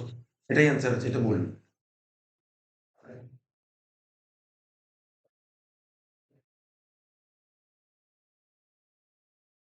একটা কথা মানে আমরা বলেছি ইন্টারন্যাশনাল লোন কোন সেকশনে আছে বল? 24 বি তে। তাহলে এখানে লিখে রাখ ইন্টারন্যাশনাল লোন সেকশনটা লিখে রাখ, আন্ডার সেকশন 24 সাবসেকশন বি টা লিখে রাখ। সেকশন তো লিখতে হবে না। ইন্টারন্যাশনাল লোন কোন সেকশনে লিখেছে? Under section 24 subsection B. এটা লিখে রাখ। এটা আমরা পড়েও কি ইন্টারন্যাশনাল লোন কোন section? Under section 24 subsection B, এটা লিখে রাখ। ঠিক আছে? বোঝা গেল এত অব্দি?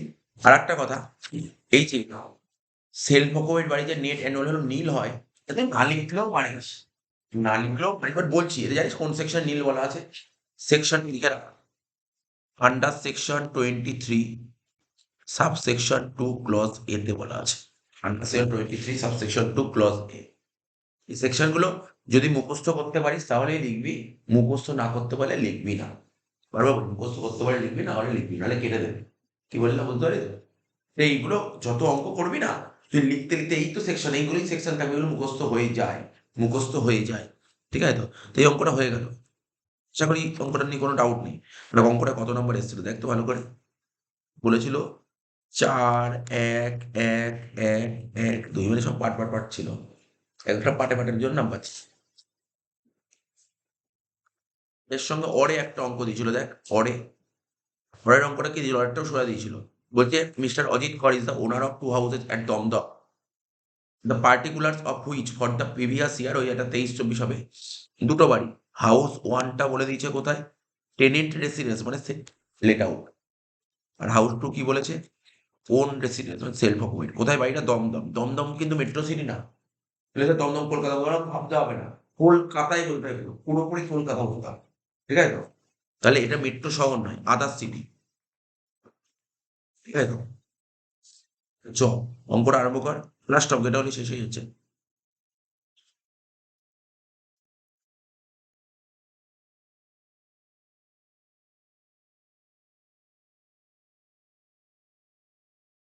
রূপিসের 3টে ঘর কর। প্রথমে কি লিখবো? হাউস ওয়ান, ব্যাকে লিখবি টেনেন্ট রেসিডেন্স।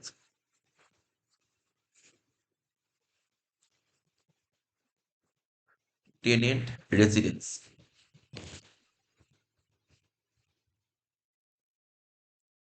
হাউস ওয়ান, ব্যাকে লিখবি টেনেন্ট রেসিডেন্স। দেখ আমরা পরীক্ষার আগে, টেস্ট পরীক্ষার আগে পুরো ইয়ার পেপার সলভ করে দিলাম, ঠিক আছে তো? এইগুলো বারবার করে প্র্যাকটিস করবি বাড়িতে, ঠিক আছে? এর মধ্যেই কিন্তু পরীক্ষায় টেস্টে আসবে। এগুলো ভালো করে প্র্যাকটিস কর।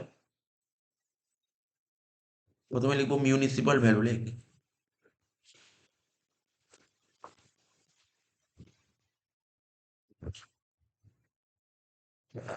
তাহলে 1,20,000 টাকা।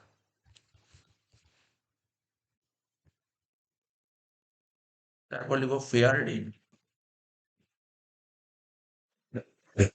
কত ছিল? 1,50,000। দুটোর মধ্যে বড় কোনটা? 1,50,000। এবার কি লিখবো? স্ট্যান্ডার্ড রেন্ট কত ছিল? দেয়নি। না দিলে এনে লিখবো, এনে। বাদ দিয়ে কত হচ্ছে? 1,50,000। ঠিক আছে তো? এটাকে লিখ স্টেপ ওয়ান। কি লিখলাম? Reasonable expected rent. আচ্ছা একটা কথা লিখতে পারবি? লিখতে পারলে ভালো, না লিখতে পারলে লিখবি না। লিখতে পারলে ভালো, না লিখতে পারলে লিখবি না। কি বললাম বোধহয়? লিখতে পারলে ভালো, না লিখতে পারলে লিখবি না। সেটা কি? না লিখতে পারলেও চলবে। এখানে একটা কথা লিখতে পারি সেরকম, এই যে এটা 1,50,000 কি করে বেরোলো? বল কি করে বেরোলো? সেটা না মানে হ্যাঁ, না, 1,50,000 টাকা বেরোলো, তুই বললি যে এই দুটোর মধ্যে যেটা বড়, তাই তো? এই দুটোর মধ্যে যেটা বড়, তাহলে কি লিখবি? Municipal value or fair rate whichever is higher. ঠিক আছে? Whichever is higher but subject to maximum standard rate. ঠিক আছে? এই কথাটা লিখবি। ওই যে বললাম লিখতে পারলে ভালো, না লিখতে পারলে লিখবি না, মনে না থাকলে লিখবি না। সুবিধা কোথায়? ঠিক আছে? প্র্যাকটিস করবি আস্তে আস্তে। এখন টেস্টে না লিখলে ফাইনাল লিখবি। ঠিক আছে? আমি কেন লিখতে বললাম এটা? ফুল মার্কস পাওয়ার জন্য, এমনি না। ফুল মার্কস পাওয়ার জন্য কোনো মতে নাম্বার যাতে না কাটে। ঠিক আছে তো? তাহলে কি লিখবি? লাইক মিউনিসিপাল ভ্যালু আর fair rate. Like municipal value আর fair rate whichever is higher. Whichever is higher,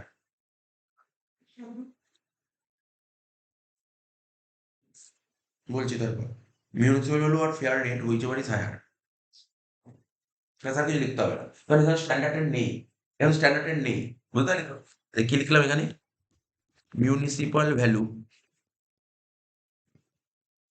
or fair deal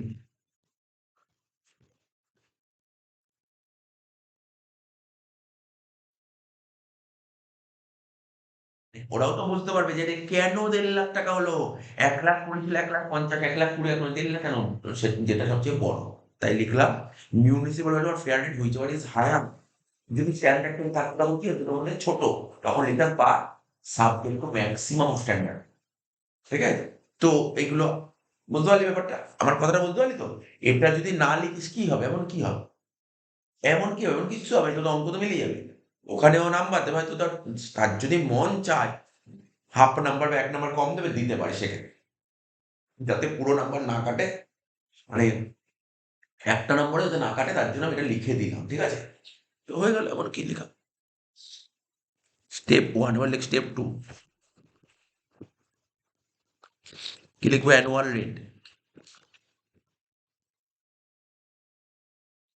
annual rate দেখ, এই দেখ, শোন, আগের অঙ্কগুলোতে অ্যানুয়াল রেট বলেছিল, এই অঙ্কে কি বলেছে বল, গুলিয়ে ফেলে, সব নাকি গুলিয়ে ফেলে, এটাই নাকি গুলিয়ে ফেলে, স্যার ওই অঙ্কে অ্যানুয়াল রেট, এই অঙ্কে রেন্ট রিসিপ্ট, ওই দেখ রেন্ট রিসিপ্ট কত বলছে, 1,20,000 টাকা, এই কোশ্চেনে ভালো করে পড়, হাউস ওয়ানে ভ্যাকেন্ট কত, কমাস বলেছে, ভ্যাকেন্ট বলে মানে বাড়িটা ফাঁকাই ছিল না, তার মানে যে 1,20,000 টাকা পুরোটাই তো বাড়ি ভাড়া পেয়ে গেছে, তার মানে আমি কি বলতে পারি এটাই অ্যানুয়াল রেট, এটাই ঠান্ডা মাথা, এটা অনেকে গুলিয়ে ফেলে যাবে, এই গুলানোর জায়গা নেই এখানে, কোনো গুলানোর জায়গা নেই, জাস্ট সিম্পল কনসেপ্টচুয়াল বুঝতে হবে, কোনো ভ্যাকেন্ট নেই, কারণ এটাই তো অ্যানুয়াল রেট, তাহলে অ্যানুয়াল রেট লিখবি 1,20,000,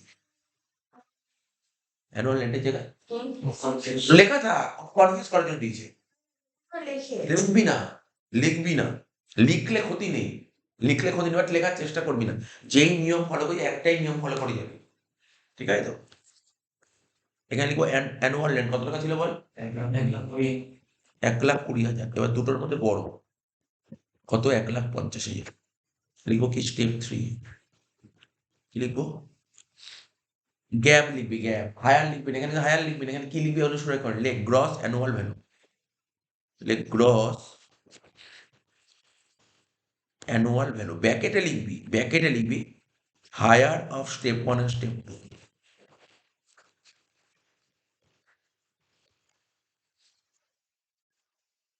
কি লিখলাম, higher of step 1 and step 2, বোঝা গেল 1,50,000, এবার লেখ লেস, মানে মাইনাস দিয়ে লেখ municipal tax or any other tax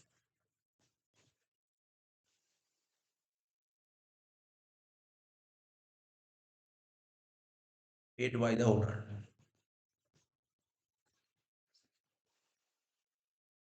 municipal tax or any other tax paid by the owner,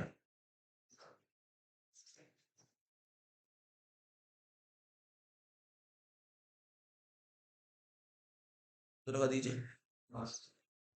12,000 টাকা, তাহলে 1,50,000 থেকে 12 বাদ দিলে কত হলো, 1,38,000, এটাকে কি বলা হয়, এটাকে বলা হয় নেট অ্যানুয়াল ভ্যালু,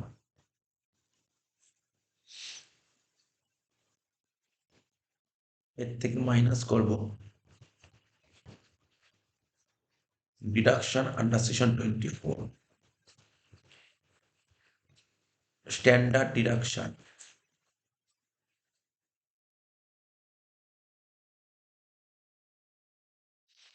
যে বলতো সিওসি স্ট্যান্ডার্ড ডিডাকশন কত নম্বর ধারায় বলা আছে, তো আন্ডার সেকশন 24 এ এ লিখে রাখ, পাশে লিখে দে, লিখে দে আন্ডার সেকশন 24 ব্যাকেটে এ, ঠিক আছে, লিখে রাখ, লিখে রাখবো একটা স্কোয়ার, আমরা যখন খাতা দেখি স্টুডেন্টদের কি হিসাবে ফুল মার্কস দেয় জানিস তো, এই সমস্ত দেখে সেকশন লিখছে কিনা, ঠিক আছে, ফুল মার্কস দেয়, under section 24A, under 24 section A কত লিখবো, 1,38,000 উপর 30% লিখ,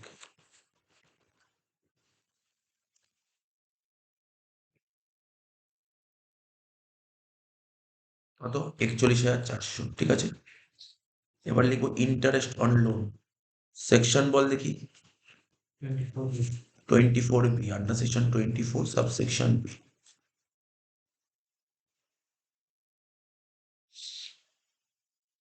কি লেখা আছে? ইন্টারেস্ট লোন 35,000 টাকা। এবার দেখ কি বলেছে নিচে, কিছু বলেছে, loan has been taken for construction of house number 1। ঠিক আছে তো? কি বলেছে? লোনটা নিয়েছিস, কেন লোন নিয়েছিস? লোনটা কেন নিয়েছিস? হাউস নাম্বার 1টা তৈরি করার জন্য, ঠিক আছে? অ্যান্ড হাউস নাম্বার, ওরা বলেছে লোনটা নেওয়া হয়েছে হাউস 1 এবং হাউস 2 তৈরি করার জন্য। কনস্ট্রাকশন পারপাসে লোন নিলে ছাড় পাওয়া যায় কি পাওয়া যায় না? আচ্ছা বল দেখি কি পারপাসে লোন নিলে ছাড় পাওয়া যায়? বলতে হবে। কনস্ট্রাকশন পারপাসে লোন নিলে ছাড় পাওয়া যায়, রিপেয়ার পারপাসে লোন নিলে ছাড় পাওয়া যায়, পারচেস পারপাসে লোন নিলে ছাড় পাওয়া যায়, রিকনস্ট্রাকশন, রিনোভেশন, এই 5টা পারপাসে লোন নিলে ছাড় পাওয়া যায়। মনে রাখতে হবে এগুলো। কারণ এই পারপাসে ছাড়াও বাইরে কোনো পারপাস দিতে পারে। এগুলো ছাড়া অন্য কোনো পারপাসে লোন নিলে ছাড় পাওয়া যায় না। এবার কি বলেছে তারপরে পড়, তারপরে এই দেখ ওই যে 22 সালে অঙ্ক দিয়েছিল, এই ছোট্ট একটা লাইন জুড়ে দিয়েছিল, হয়তো অনেক ভুল করলেও করতে পারে। সেটা কি? বিফোর 1499 লোনটা নেওয়া হয়েছিল কবে? 1999, ফার্স্ট এপ্রিল 1999 সালের আগে। নিয়ম কি ছিল জানিস তো? ফার্স্ট এপ্রিল ফার্স্ট এপ্রিল 1999 সালের আগে লোন নিলে ছাড় পাওয়া যেত কত? ম্যাক্সিমাম 30,000 টাকা। এখানে কবে লোন নেওয়া হয়েছিল বল? বল লোনটা কবে নেওয়া হয়েছিল? 1999 সালের আগে। ফার্স্ট আগে বলেছে, ভালো করে শোন। 1999 সালের বিফোর বলেছে। তাহলে কত টাকা ম্যাক্সিমাম ছাড় হবে? এখানে 30,000 টাকা। আগে নিয়ম কি ছিল? লোনটা নিতে হবে আগে, বলছিল না কালকে একটা থিওরি, বলছে 1499 বা তারপরে যদি লোন নাও, পরে ভালো করে শোন, পরে যদি লোন নাও এবং লোন নেওয়ার 5 বছর যদি বাড়ি কমপ্লিট করতে পারো, তাহলে ম্যাক্সিমাম 2 লাখ টাকা পাবে। Self occupied, let out no limit. কিন্তু যদি তার আগে লোন নাও, তখন 30,000 টাকা ছিল। তাহলে এখানে কিন্তু 35 লিখতে পারবি না। এখানে কত লিখবি? 30 লিখতে হবে। ম্যাক্সিমাম 30,000 টাকা ছিল। মানে লেট আউট সেলফ রেসিডেন্ট বুঝে তো? সব 30,000 টাকা। ব্র্যাকেটে লেখ ম্যাক্সিমাম লিমিট। এই পয়েন্টটা একটু দেখেছিস তো? করতে করতে একটা আননোন পেয়ে গেলে। ম্যাক্সিমাম লিমিট 30,000 টাকা।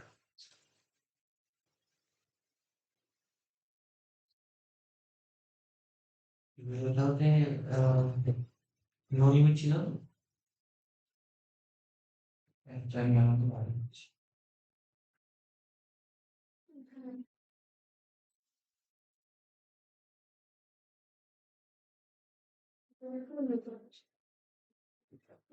বই পিওর অঙ্ক মাইন্ডে লেখাটা পড়, লেখাটা কি লিখে দেবে? ভুল লিখেছে?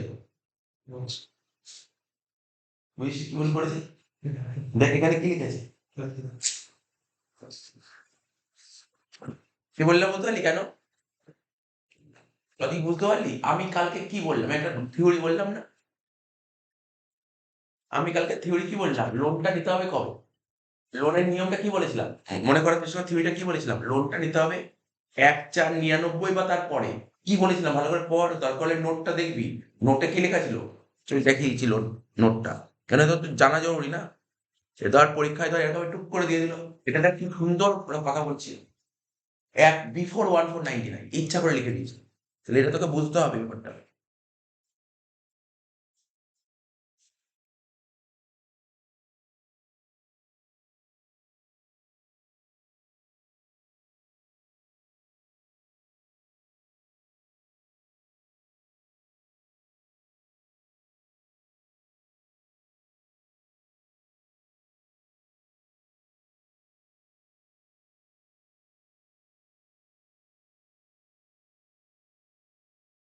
দেখ আমি তোকে দেখাচ্ছি কিছু।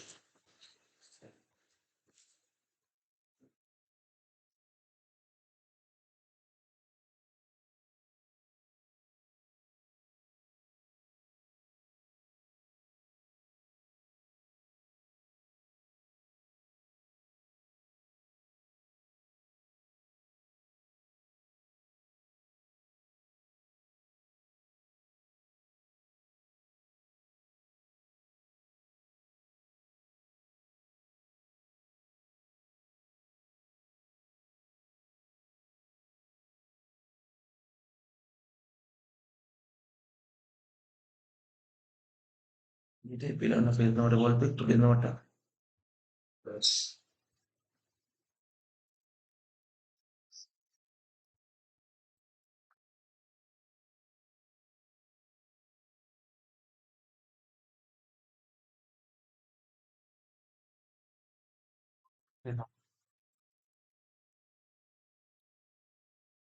ইংরেজি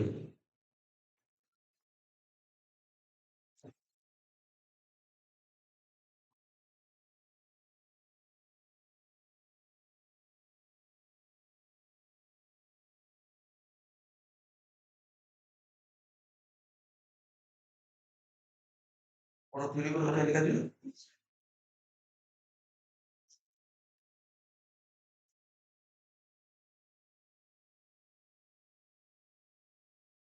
সাধারণ কথা।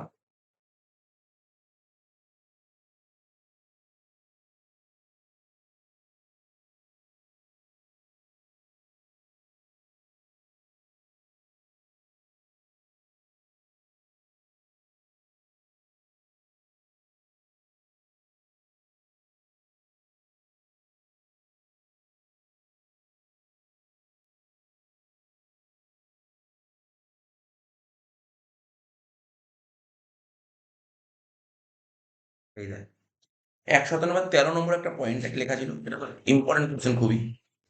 বলছে কি maximum limit for of deduction amount international loan on বড় লোন অর বড় ক্যাপিটাল, ঠিক আছে, in case the case of self occupied property. কি লেখা ছিল? ডেট অফ বরোইং, তুমি লোনটা কবে নিচ্ছ? লোনটা নিয়েছি ১/৪/৯৯, বিফোর ১/৪/৯৯ মানে কি? আর একটা বলছে আফটার ১/৪, হ্যাঁ করে নিতে বইতে ১/৪/৯৯, ১/৯ লিখে দিলাম, আফটার ১/৪/৯৯ হবে। তাহলে লোনটা কবে নিয়েছি? লোনটা ১/৪/৯৯ এর আগে নিলে কি হবে, আর ১/৪/৯৯ পরে নিলে কি হবে? এখানে তো তাই ছিল। তাহলে কি লেখা আছে? ১/৪/৯৯ এর আগে যদি লোন নাও, ঠিক আছে তো, any purpose related to house, ঠিক আছে তো, ঠিক আছে তো, সেক্ষেত্রে কি হবে? ৩০,০০০ টাকা, ম্যাক্সিমাম ৩০,০০০ টাকা ছাড় পাওয়া যায়, ৩০,০০০ টাকা, ঠিক আছে। আর এখানে কি বলছে? Repair, renewal or reconstruction of the purpose. তার মানে কি বলা ছিল? ১/৪/৯৯ এর আগে যদি তুমি লোন নাও, তাহলে কত টাকা ছাড় পাওয়া যায়? ম্যাক্সিমাম ৩০,০০০ টাকা, সে রিপেয়ার পারপাস হোক যাই হোক, ঠিক আছে তো। আর ১/৪/৯৯ পরে লোন নিলে কত টাকা ছাড় পাওয়া যায়? রিপেয়ার পারপাসে লোন নিলে কত টাকা ছাড় পায়? রিপেয়ার পারপাসে ১/৪/৯৯ পরে লোন নিলে, আমি আমি কি লিখি? রিপেয়ার পারপাসে লোন নিলে কত টাকা ছাড় পাবে? ৩০,০০০, ঠিক আছে। আর একটা কি লেখা আছে দেখ, অ্যাকুইজিশন, বাড়ি কেনার জন্য বা বাড়ি তৈরি করার জন্য হলে কত টাকা ছাড় পায়? ২,০০,০০০ টাকা, সেলফ করে বাড়ির ক্ষেত্রে, ঠিক আছে তো। বুঝতে পারলি ব্যাপারটা? তাহলে কি বললাম বল? ১/৪/৯৯ এর পরে যদি তুই লোন নিস, ১/৪/৯৯ এর পরে যদি তুই লোন নিস এবং ১/৪/৯৯ পরে যদি লোন নিস, তাহলে সেলফ অকুপাইড বাড়ির জন্য কত টাকা ছাড় পাওয়া যায়? ২,০০,০০০ টাকা। লেট আউটে কোনো লিমিট নেই। রিপেয়ার পারপাসে লোন নিলে কত টাকা ছাড় পাওয়া যায়? ৩০,০০০ টাকা, ঠিক আছে তো? ৩০,০০০ টাকা। তাহলে এখানে দেখতে পারলি? তাহলে এখানে কি পড়েছে? এই লাইনটা পড়ে কি বুঝতে পারলি? আমি আবার বলছি, বল ১/৪/৯৯ এর আগে লোন নিলে কত টাকা ছাড় পাওয়া যায় ম্যাক্সিমাম? ১/৪/৯৯ এর আগে লোন নিলে ম্যাক্সিমাম কত টাকা ছাড় পাওয়া যায়? ৩০,০০০ টাকা। ১/৪/৯৯ এর আগে। যদি ১/৪/৯৯ পরে লোন নেয়, তখন সেটা ২,০০,০০০ টাকা। সেলফের জন্য, লেটের জন্য নো লিমিট। লেটের জন্য নো লিমিট। বোঝা গেল? মনে রাখতে পারবি তো? আমি আবার বারবার একটা কথা বলছি, ১/৪/৯৯ এর আগে লোন নিলে কত টাকা ছাড় পাওয়া যায়? এই দেখ ছবি এঁকে দেখিয়ে দিচ্ছি এখানটায়।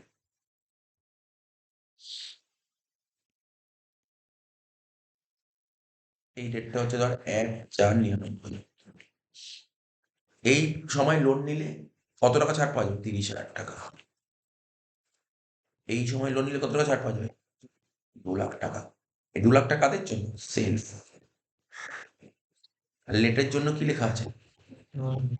No limit. পড়ে রাখলে থিওরি, যদি এরকম ছবি এঁকে এঁকে পড়িস, তাহলে তোর বুঝতে মনে থাকবে। জেনে রাখতে হবে না।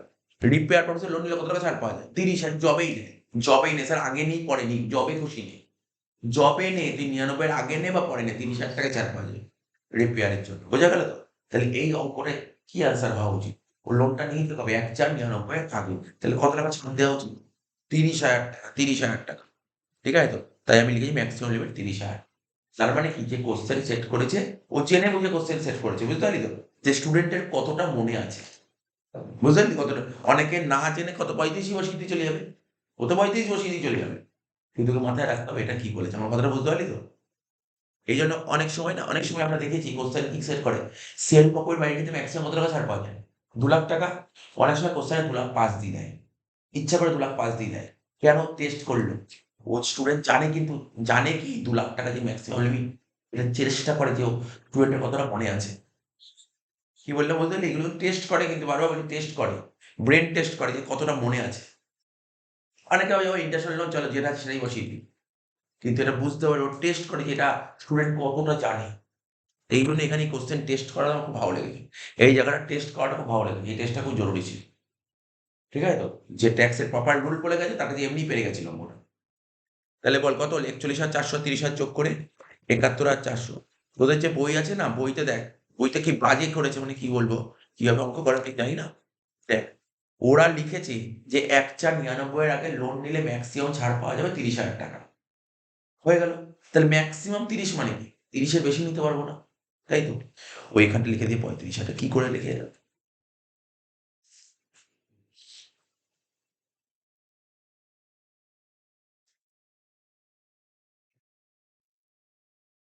তাহলে বাদ দে, 1,78,000 থেকে 71,400 বাদ দে, 1,38,000, সরি 38,000 থেকে 71,400 বাদ দে, কত হচ্ছে?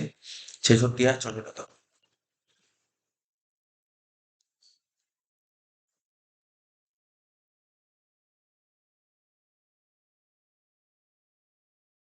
বোঝা গেল তো?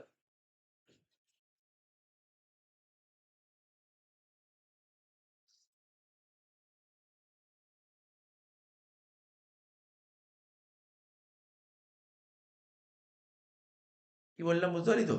আচ্ছা, এখানটায় আরেকটা কথা, এটা এবার এটা কে কি অ্যাজাম্পশন করবে এটার উপর ডিপেন্ড করে। এই যে লোনটা নিয়েছি না, লোনটা নিয়েছি হাউস 1 আর হাউস 2 এর জন্য লোন নিয়েছি কনস্ট্রাকশন পারপাসে। এইবার লোনটা নিয়েছি বিফোর, ইংলিশ পড়ে তোরা কি বুঝতে পারছিস? Before 1st April 1999। এই যে লোনটা নিয়েছি 1,99 এর আগে তো তুই লোন নিয়েছিস। কিন্তু এটা কোন বাড়ির জন্য? দুটো বাড়ির জন্যই কি এটা? নাকি হাউস নাম্বার 2 র জন্যে? দুশো দশ।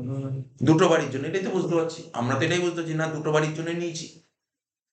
বইতে কি অ্যাজাম্পশন করেছে জানিস? বইতে ধরেছে যে না, এই লোনটা নেওয়া হয়েছে হাউস 2 র জন্য। বুঝতে পারলি কি বললাম? আমার কথাটা বুঝতে পারছিস তো? না, আমরা এরকম বুঝতে পারছি না, আমি যেটা বলছি সেটাই লিখবো। কি বললাম বুঝতে পারলি তো? লাইনটা পড়ে কি বোঝা যাচ্ছে? লোনটা নেওয়া হয়েছে কনস্ট্রাকশন করার জন্য লোন নেওয়া হয়েছিল। হাউস 1 আর হাউস 2 বলছে বিফোর 1st এপ্রিল 99। বইতে কি অ্যাজাম্পশন করেছে? বইতে বলেছে হাউস নাম্বার 1 টা যে লোন নিয়েছে কনস্ট্রাকশন পারপাসে, এটা 99 এর কেস বলেনি, মানে 1,99 পরেই লোন নিয়েছে, বইতে এরকম অ্যাজাম্পশন করেছে। আর যদি তুই যদি মনে করি এটা 1,99 পরে লোন নিই তাহলে 35 ঠিক আছে, বই যেটা বলছে।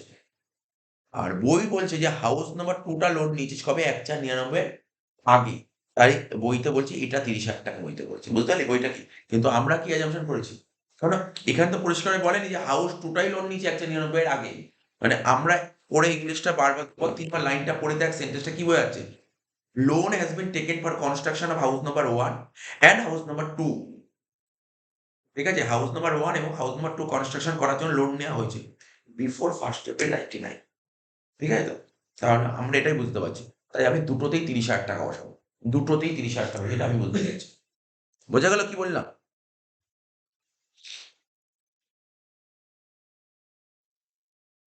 তাহলে এবার কি লিখবো বলো? ওটা কি ছিল? হাউস 2, তাই তো?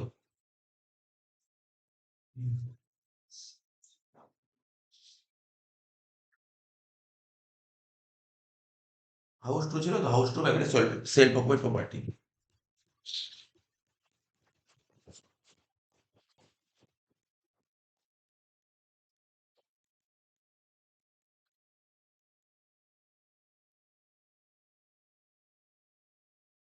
এই যে আমি যেভাবে কর, তুই যদি এভাবে করিস কোনো অ্যাজাম্পশন নোট দিতে হবে। তুই যদি মনে করিস শুধু হাউস নাম্বার 2 টাই 1,99 টাকা লোন নিয়েছে তাহলে প্রপার লিখতে হবে যে ধরে নেওয়া হচ্ছে যে এই হাউস কোশ্চেনে ক্লিয়ারলি হয় কিছু বোঝা যাচ্ছে না। যে দুটো বাড়ি কি 1,99 টাকা লোন নেওয়া হয়েছে? নাকি সেকেন্ড বাড়িটা 1,99 টাকা লোন নেওয়া হয়েছে? পরিষ্কার ক্লিয়ার বোঝা যাচ্ছে না, তাই আমি ধরে নিলাম যে 1,99 টাকা লোন নেওয়া হয়েছে সেকেন্ড বাড়িটা। আবার নোট দিতে হবে। তুই যাই কর পুরো মার্কস দেবে। কিন্তু তোর নোটটা কি হচ্ছে এটা খুব জরুরি। কারণ কোশ্চেনে ক্লিয়ার লেখেনি। এইজন্য নোট দিতে হবে। কি লিখবো প্রথমে? এখানে লিখবো নেট অ্যানুয়াল ভ্যালু। কি লিখলাম? আগেরটা section under section 23 subsection 2 clause A লিখবো, সেকেন্ড করে লিখবো নীল। এর থেকে লিখবো ডিডাকশন আন্ডার সেকশন 24। কি লিখবো? Interest on loan under section 24 subsection B. কত টাকা ব্যাকেটে লিখবি? ম্যাক্সিমাম লিমিট 30,000 টাকা। নীল থেকে 30 বাদ দিলে -30। অ্যান্সার কত হবে? 36,600। কি লিখবো? এটা হচ্ছে ইনকাম ফ্রম হাউস হোল্ড।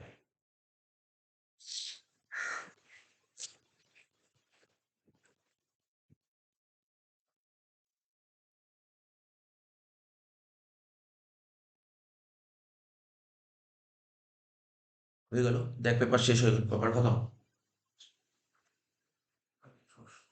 ঠিক আছে, আজকে পেপারটা শেষ হয়ে গেল।